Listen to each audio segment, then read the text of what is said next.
যত দিন যাচ্ছে গাড়ি চালানো তত সহজ হয়ে যাচ্ছে।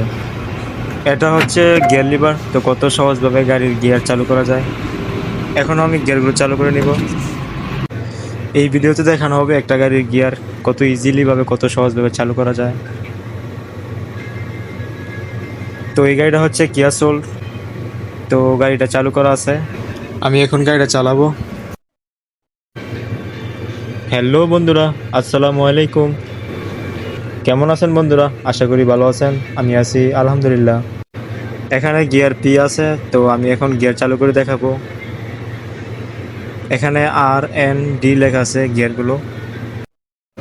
আমার এখানে গাড়িটা পার্কিং করা আছে, তো আমি ব্যাক গিয়ার লাগিয়ে গাড়িটা পিছিয়ে করে নিব। তো গিয়ার চালু হয়ে গেছে, তো আমি এখন গাড়িটা পিছিয়ে নিয়ে যাচ্ছি। পিছনের গিয়ার চালু করে পিছনে যাওয়ার পর আমি এখন সামনের গিয়ার চালু করে দিব। আমি এখন গিয়ারটা ডিতে চালু করে দিছি, তো গাড়ি সামনের দিকে চলে যাচ্ছে।